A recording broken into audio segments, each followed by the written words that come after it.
You see it? There it is. Oh.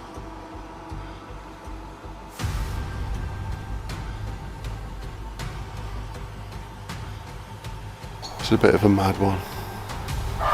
The Jane, did he go up here? No, he's cool. He's going to sit down.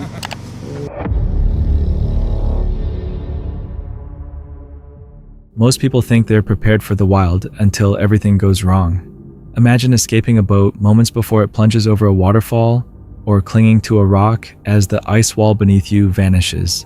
These real-life encounters are a brutal reminder that nature is always in control. If you were in their shoes, would you make it out alive? Alex Chacon documented a jungle expedition near the Guyana-Venezuela border on April 30th, 2023. His group was trekking through one of the most isolated regions in South America after several days of hiking through dense jungle terrain. Nights were spent resting in hammocks under mosquito nets, while rain often poured down through the canopy. Long stretches of walking between distant villages constantly reminded the group just how far they were from civilization, a setting where an unexpected camping encounter with danger could happen at any moment. Food was another challenge during the expedition. Their cook Amita had walked 4 or 5 hours from the nearest village carrying a heavy bag just to prepare meals for the group.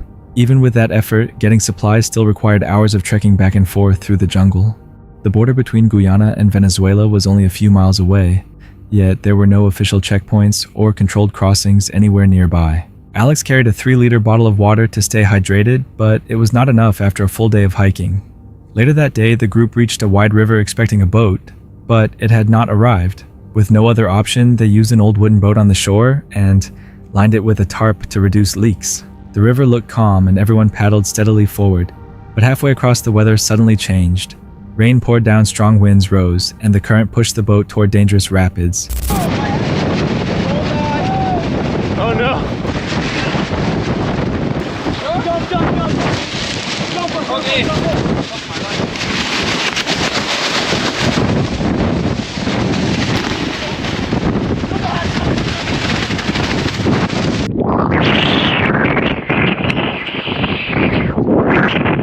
Alex remained calm and focused on steady breathing and balance.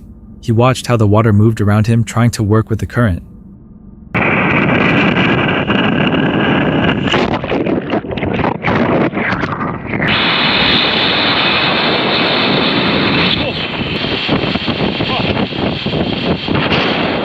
Suddenly, the current forced him out of the boat. Alex jumped at a point where he could still swim toward the riverbank, letting the current carry him as he reached shore safely. Once on land, Alex helped the rest of the group escape after the boat became lodged near the rapids. Only afterward did the true weight of the moment settle in. Just beyond those rapids was a massive waterfall. If the current had pulled them only a little farther downstream, the group would have had almost no chance of stopping it. By the end, everyone was completely soaked, their equipment drenched.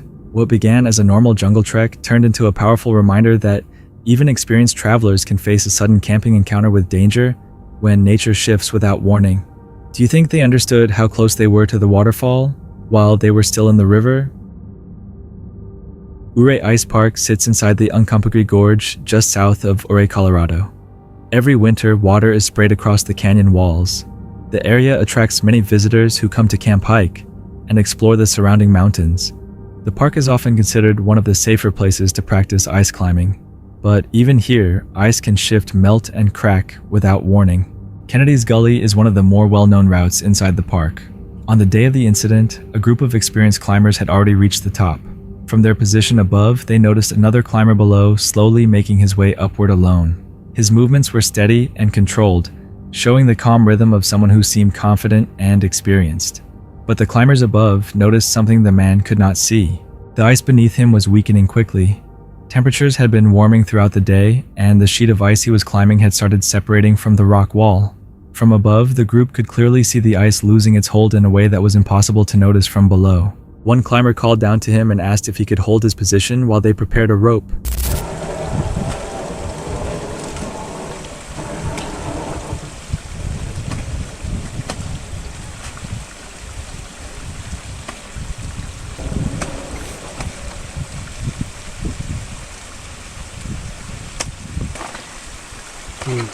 Shit. He's losing his. You want a rope? We're setting up for rappel. Can you hang on? That'd be great. We'd love to do that. He calmly agreed, but the climbers above already understood how serious the situation had become. The urgency in their voices showed they knew what might happen next. What followed became one of the most intense real-time rescues ever captured on camera. The group rushed to set up a rope system. They asked if the climber was stable, and he confirmed that he was. You stable there? There. Yeah. What's that? Do you have something to clip a loop into? I got you set right here. That's not. Hang on a second, dude.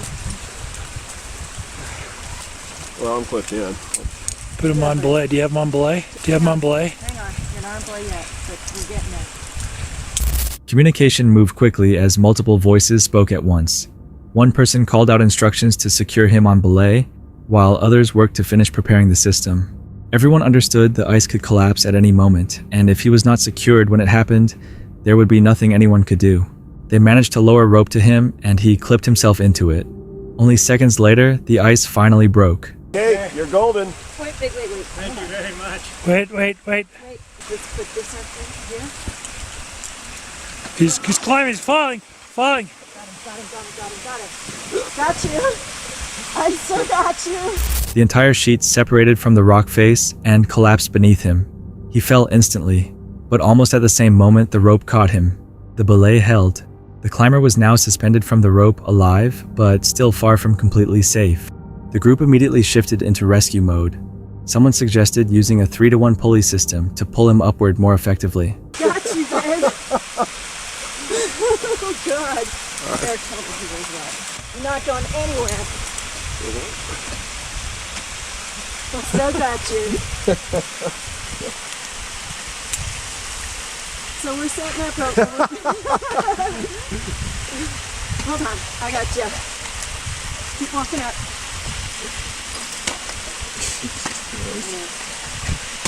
Why don't we do a 3-to-1 pulley? I've got a pulley in the back of my harness. Can you get over to that ice to your right, maybe? What's that? That ice to your right, maybe? From above, they guided him carefully, telling him to move toward the ice on his right and continue stepping upward while they pulled. One rescuer kept reassuring him that he was secured and that they still had control of the rope. Slowly, they pulled him higher through the damaged gully until his hands finally reached the top edge. When the climber pulled himself onto solid ground, the only thing he could manage was a breathless thank you. The climbers encouraged him to rest and take a moment to breathe. And then when you come up here, there's running water. So don't be surprised.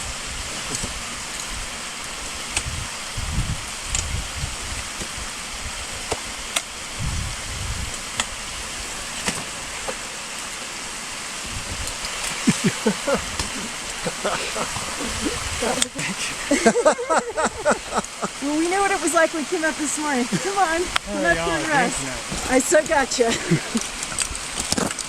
There's water right there. Take a deep breath when you get here. Come on. They had already noticed the unstable ice conditions earlier that morning, meaning they knew the gully was deteriorating even before the man started climbing. Moments like this feel similar to many camping encounters in the wilderness, where the environment itself suddenly becomes the biggest threat. Do you think the climber realized how close he came to disaster while he was still on that wall? Sakhalin Island lies off the eastern coast of Russia, just north of Japan.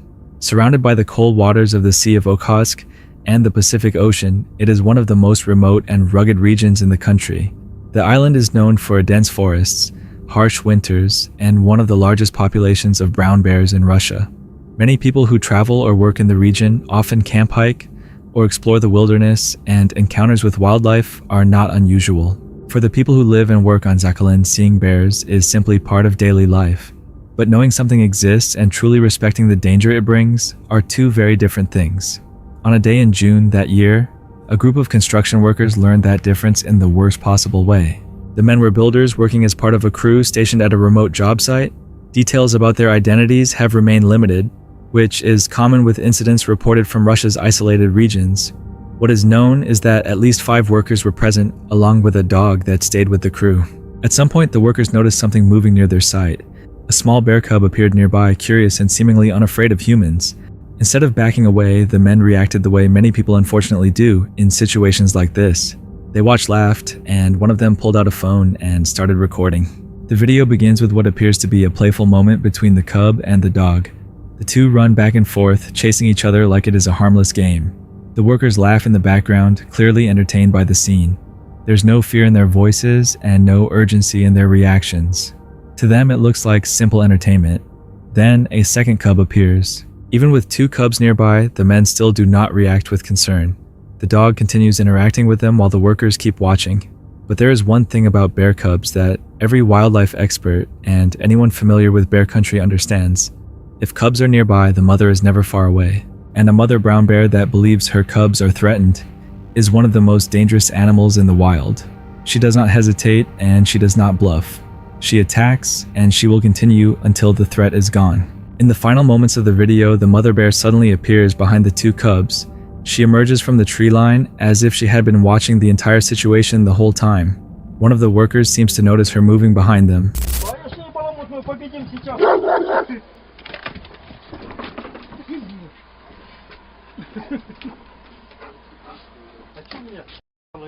Сейчас она ему поймает.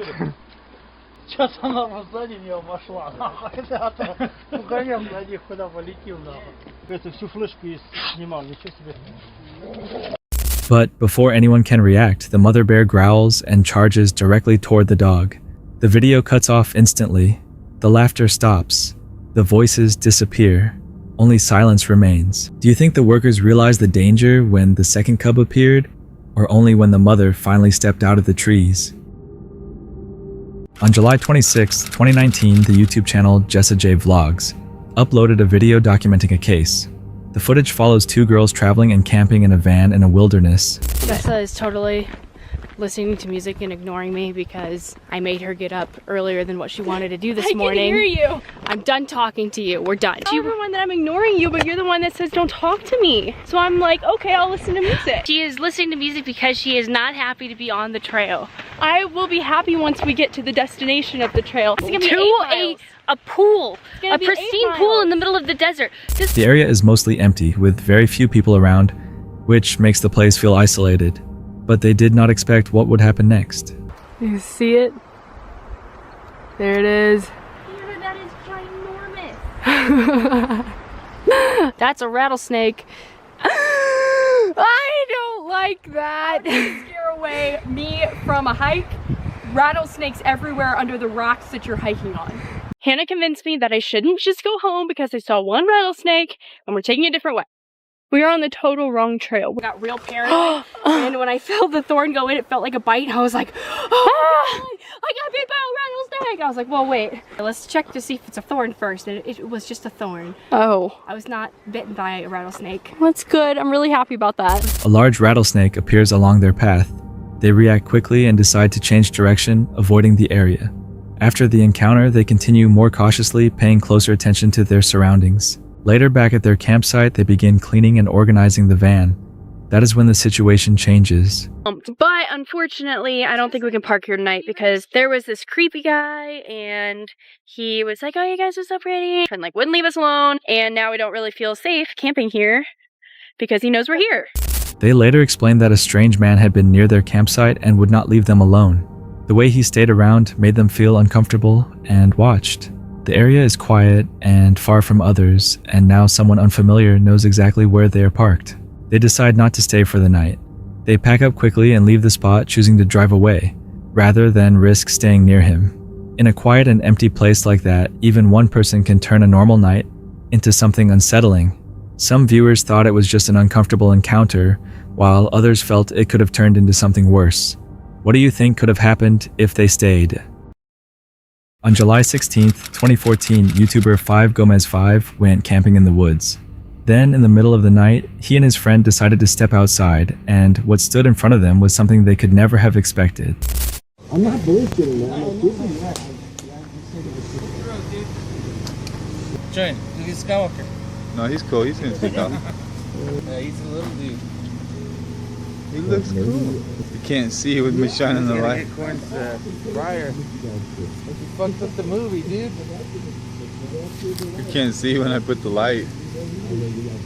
I swear we could pet him. Even though they were afraid, the two campers held their ground. They tried to make the bear think they were not scared, standing tall and shining a flashlight directly at it. It was a gamble, a dangerous one, but whether their approach would work was uncertain. We should throw him a chicken, throw two. It's the same bear. No, that looks like a bigger bear. That's a bigger bear. Yeah. What?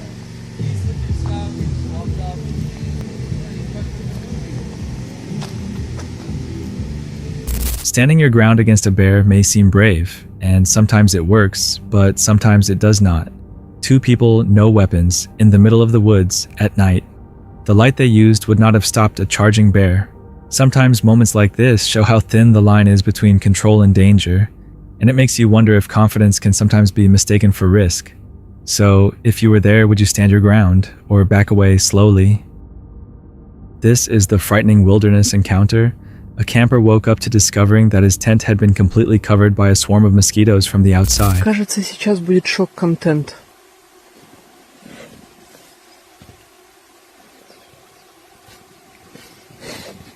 Я что?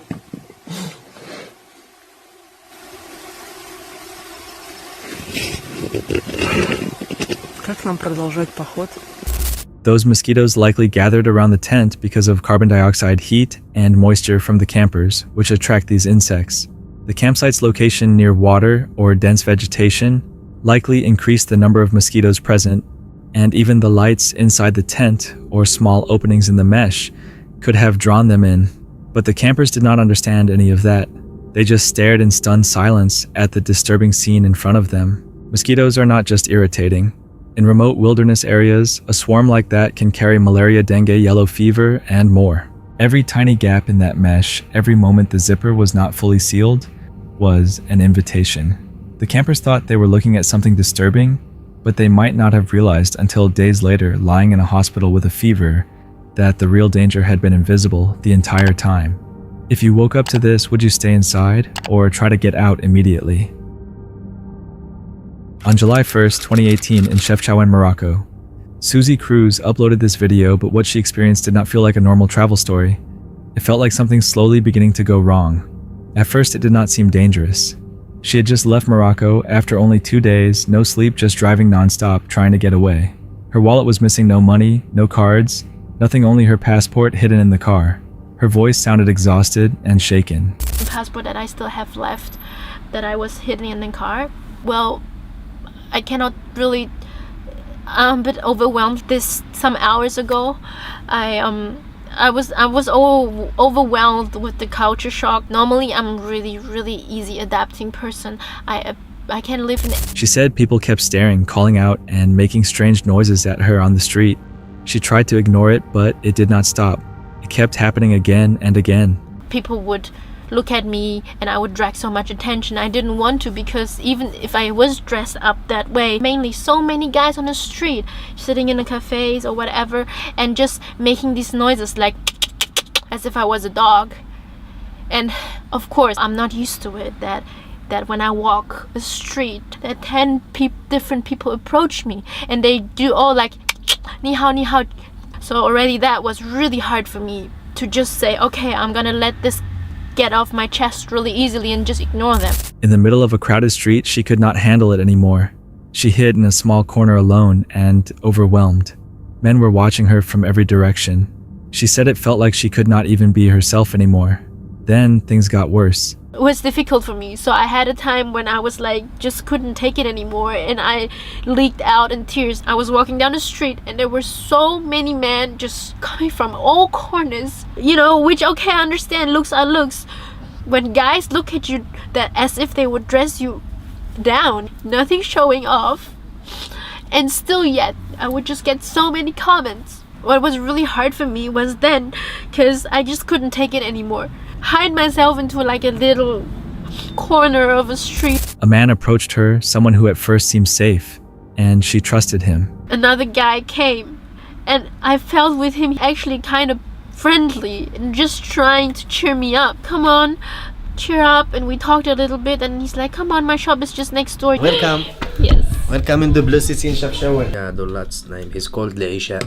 Leisha is like it means the dinner. Leisha. And when you people praying and going outside of the mosque, I'll make a tea. And then he gave me like a little game and everything, and normally I'm really good feeling intuitionally vibes of the people. But later that night, the same man started behaving differently. He did not want to leave, he kept insisting.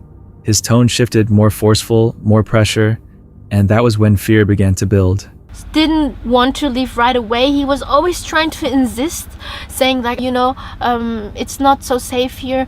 You can sleep here. Don't worry, I can do it. I've been doing van life for so long. And he started to kind of insist and I felt really weird in this moment already. So I got really nervous. So he walked out to the neighbor's car. He stepped away toward a nearby car where another group of people was standing.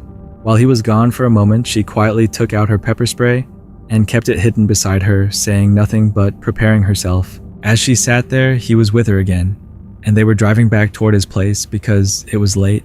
She was scared. And he asked them for a cigarette. And in the moment as he went out, I grabbed my pepper spray and hid it next to as I was sitting there, we were driving back to his place because it was really late, and I drove him back, and then he was really demanding, and he was like, oh, why don't you drive there first and you can turn around. I helped you all day today, why can't you just do that for me? Because I felt already he was raising a little bit his voice and aggressiveness. And then we drove around the corner and then around about back to his house and said like, I don't want to park there. And then he showed me he's like, oh, and it was already almost 3 o'clock. I wanted to get some cigarettes. I was like, what, so late? And then he's like, yeah, just drive there. It's really close. I'll walk back. We drove and it just didn't stop. And in this moment, I called Joao because I was scared. I wanted him to be here. She called someone on the phone so that someone could hear what was happening. The man noticed, took the phone, and began speaking instead. So I talked to him, and so he could listen to everything that he said. Give me the phone, I want to talk to him. So Hassan took the phone and said, I don't like you, because how can you let such a beautiful girl just doing this whole thing by her own in this dangerous country? But he already felt a weird vibe. So as I was driving, and he didn't say stop at any point for the cigarettes. I wanted him to get out of the car, and at some point later he stopped because I was on the phone saying, I'm nervous, I just want to sleep. And then we got back, and then he said to me, give me some money, I want to buy some cigarettes so I can get the taxi home. And I wanted to give him money because I just wanted him to get out of the car, so I wanted to give him the money. As she kept driving, he never told her to stop for cigarettes, and she became more nervous. She just wanted to sleep. She just wanted him out of the car. At some point later, he finally stopped. Then suddenly, her wallet was missing. It had been there before, and now it was not. The man became angry, accusing her, raising his voice. The pressure kept increasing. As she searched the car, but as I was looking in the car, my wallet was gone. And before we actually left the car, I had the wallet in my car. Then he accused me that I was lying to him, that I didn't want to give him money, and pretended the wallet was stolen. He was saying all these things and I couldn't handle it anymore. So he was there putting so much pressure on me, and he took the phone, and Joao was still on the phone, calling and calling, and then he just like hang up the phone. I was like, the wallet was gone, even though she knew it had been there before they left. So the wallet was missing, and they searched frantically. He moved closer. At one point, she locked the car doors, but still did not drive away. She was too afraid, thinking that if she tried, he might chase her. Someone kept calling her, and Joao was calling me, and the guy, he just turned off my phone. And he was so demanding that I just couldn't say anything. But he was also just talking with him in Moroccan. I don't know what they talked about. They switched number and whatever. And also like at some point, I was trying to relax. I relaxed and said, okay, why are you calling him anyway? He's a Portuguese guy. He's just probably sleeps around with so many other chicks. But the man turned off her phone. Then another man appeared, speaking with him in Moroccan, while she tried to stay calm. Then something disturbing happened. He picked up her clothes and smelled them. She stayed silent, frozen, not knowing what to do. He knocked on the door again, and she opened it again. She could not escape. if you drive away, he will chase you. Because he was like a bit further than the car. But I was scared. So I opened the door again. I couldn't escape. As I opened the door, I said, "Oh, can you maybe wait outside?" And then at this moment, luckily, he said, "Okay, you take your time. I will be back in 10-15 minutes." Because he wanted to ask some people for the cigarettes. And before, the creepiest thing that he did, find a wallet, he was also looking into my dirty clothes, and then he got an undie and just smelled on it, and I just didn't say anything. Finally, when he stepped away, she had her chance. She turned the key and drove, and she did not stop. And then he left, and I was still really like in shock. I called Joao again. He was still awake waiting for me, and I called him and said what I'm supposed to do, and then he said drive away. She kept driving through the dark, out of the city, out of the country, until she reached Spain. Only then did she finally feel safe again. Stay respectful, stay calm, and stay aware, so a solo trip doesn't turn unsettling. It shows how noticing early warning signs matters, and how different things might have been if she had left later. What would you have done in that situation? The next chilling video comes from 401 Files, a UK-based paranormal and cryptid exploration channel focused on immersive real-time investigations in remote Woodland. The content is known for first-person footage, minimal dramatization, and documenting subtle, unexplained activity in isolated environments. It is December 1st, 2025, in a rural forest in the United Kingdom. The host begins a trek through dense woodland with their dog Lily, moving carefully through quiet clearings and across pebble banks. From the beginning, the atmosphere feels tense, and the host pauses often, scanning the surroundings with the sense that something may be nearby. Going on trips without Lil, so she needs to suck it up. I'm going to get camp set up. That's what I'm going to do. I'm going to head off into the forest somewhere, get my tarp and everything set up. What the hell is that? 1 second. Let me get the phone out because this will not zoom.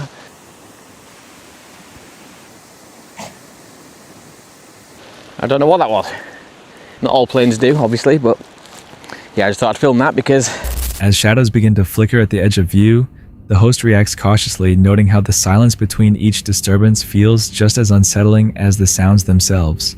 Each crack of a branch adds to the impression that something could be moving just out of sight. The more I do this, the more confident she's going to get, so I might give her another Swedish meatball in a second. There's something about just being out on the water, not having to worry about anything, other than rapids obviously. But now if that was not a landscape in front of me that shouts cryptids, just looking at that ahead of me there, just, you know, it screams strange sighting. Moving through small clearings, the pattern continues with unpredictable sounds, followed by brief silence, then movement again. The isolation seems to heighten every sense, making even minor disturbances feel more intense. I know that a lot of cryptid guys come over from Bigfoot channels and UFO extraterrestrial channels, building a shelter out in the wild, and they're like, what is this about? Why is he not talking so much about the creepy stuff? Very unique niche, I guess, who find both equally interesting. I watch channels of people getting out into these areas, especially in like the Pacific Northwest and Canada, and they're talking about Bigfoot, and I just think, what better place to have that conversation with miles and miles of rugged landscape and deep forested areas. You know, what a perfect blend. And so that's me, right? That's what I do. In the final stretch, the forest remains active but never reveals anything clearly. Subtle movement, distant noises, and slight shifts in the surroundings continue until the host decides to turn back. Nothing is seen, but the feeling remains. The forest never fully settles and never fully reveals itself. Some viewers felt the sounds could be natural, while others thought something might have been moving just out of sight the whole time. What do you think was really out there?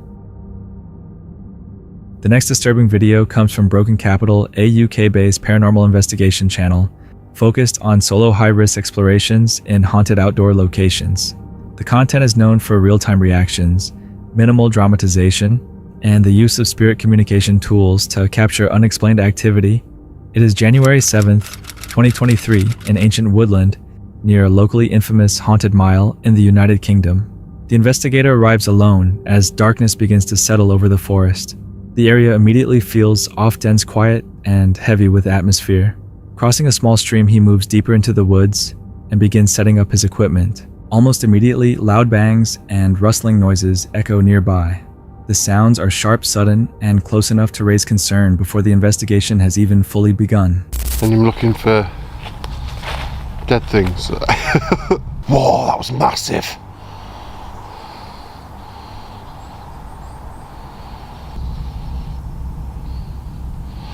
Okay, let's get a go session done.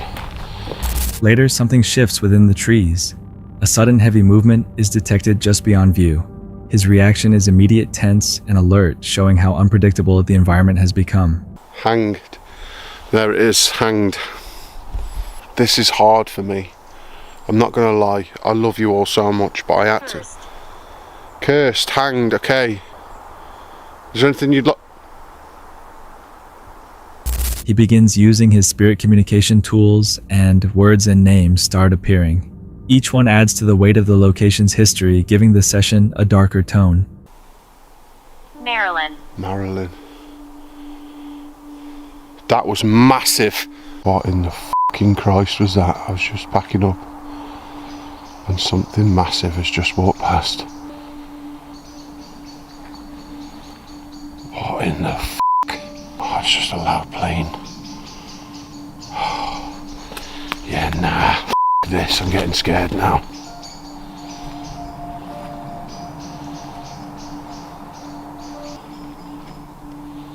That's crazy, what the f***? What's that floating?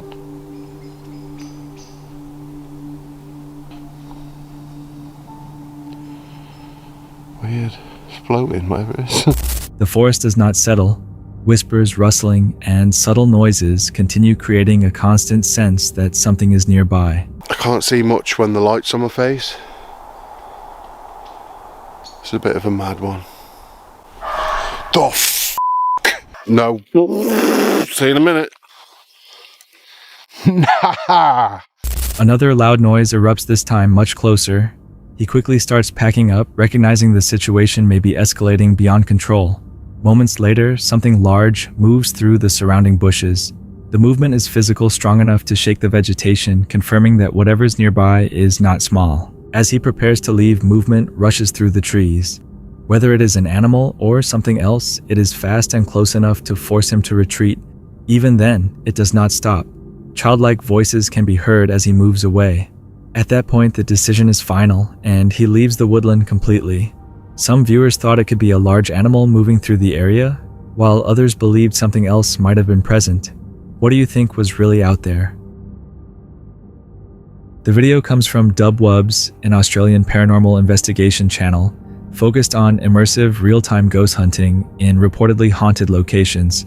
The channel is known for respectful investigations, spirit communication, and capturing unexplained activity using EMF devices and spirit boxes. It is February 22nd, 2026 at Rockingham Cemetery in Australia. What is good at you very lovely people? It is Dubwubs, and today we are at Rockingham Cemetery. So we are just waiting on paranormal talks, but I'll just wait for the... It's hard to explain, but we're waiting for paranormal talks, and we have Strawberry here. That's it. And paranormal talks is here, so this should be good, guys. So we have good friend Paranormal Talks here. Hello. And oh, we've got the gear. Oh, we got the camera. It's just bugs in the trees. I know, but what bug makes that noise? And they're all like not dying. They're all across the mountain. Really? I never knew that, guys. Spirits of Rockingham Pioneer Cemetery. You may remember me. My name is Caleb. You guys want to introduce yourselves? My name's Jasmine. I'm Cameron. Come through. It's got like super windy. Yeah, good hay. Almost immediately, a shadowy figure is seen behind a tree. It appears briefly but clearly enough to change the tone of the entire investigation. Come towards them if you're friendly. We have a light here. Now we're gonna go walk down to this patio. Is it patio? Pergola. We've got toys, so you can pop down a couple of toys. Still recording. We're going to put the... A noticeable drop in temperature follows. The team senses a presence nearby described as calm but watchful. The air feels heavier, as if something has moved closer without being seen. What? I swear I just saw a shadow just like run across there. I don't know if I'm tripping, but I think I just saw a fucking shadow. Then another visual moment occurs. A shadow moves quickly across the cemetery grounds, visible for only a second before disappearing. We're over here. You're a peaceful spirit, then you are not welcome to touch me or follow me home at all. Any of us. I can't get what they're saying yet. Start talking. We get baby hit every time. So the children's spirits here, we have some toys that you can come and play with. If you don't want the children's spirits to come and interact with us, that's okay. No, we're here with peace and positivity. As the session continues, multiple voices come through the devices. Some are unclear while others form direct responses. By the end, the investigation leaves a clear impression not of something threatening, but of something aware, watching, listening, and choosing to respond. Some viewers felt it could be environmental effects mixed with device interference, while others believed it showed something responding in real time. What do you think was really there? That's it for tonight. Which moment creep? Drop it in the comments. Have your own story, share it with us, and stay tuned. The next one is even darker.